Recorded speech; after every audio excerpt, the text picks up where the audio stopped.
Sementara itu pengacara Gubernur Papua Lukas NMB Stefanus Roy Rening mengatakan kliennya terkena kriminalisasi sebab penetapan tersangka kliennya oleh KPK ini tanpa rekomendasi Badan Pemeriksa Keuangan atau BPK. Sebab seharusnya dugaan tindak pidana korupsi menyangkut kerugian negara dan gratifikasi, di mana di sisi lain kuasa hukum menyebutkan kliennya telah bertemu dengan Komnas HAM dan berkoordinasi dengan Direktur Penyidikan KPK terkait kondisi kesehatan kliennya.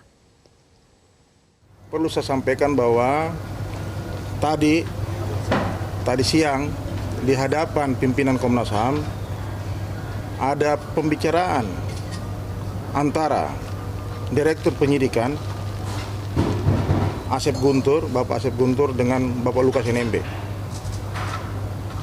Juga pembicaraan dengan Bapak Komnas HAM melalui telepon seluler saya. Dan tadi terjadi dialog pembicaraan antara saya dengan Direktur Penyidikan, antara Pak Lukas NMB dalam posisinya yang suaranya agak berat, juga berkoordinasi dengan berbicara dengan Direktur Penyidikan, dan Direktur Penyidikan juga berbicara dengan Komnas HAM. Itu memastikan bahwa kami tetap dalam koordinasi dengan penyidik KPK. Jadi kalau ada isu-isu yang mengatakan bahwa kita menghalang-halangi penyidikan, itu tidak benar.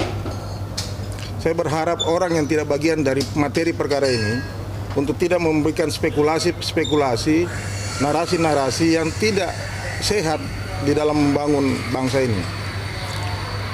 Serahkan kepada pimpinan KPK, serahkan kepada penyidik KPK untuk menyelesaikan persoalan ini. Kami sama sekali bertiga tidak punya niat untuk menghalang-halangi penyidikan. Kami selalu berkoordinasi dengan penyidik KPK. Termasuk ketika Bapak Lukas tidak hadir, kami datang memberitahukan kepada penyidik KPK bahwa Bapak Lukas tidak bisa hadir karena sakit, yang dilampirkan dengan surat keterangan dokter pribadi dan rumah sakit di Singapura. Ada satu hal yang menjadi masalah terbesar di tanah Papua hari ini. Ini perlu saya sampaikan. Gubernur Lukas NMB dalam rejim pemerintahannya menerima 8 kali berturut-turut WTP dari auditor negara BPK yang secara konstitusional diakui oleh negara.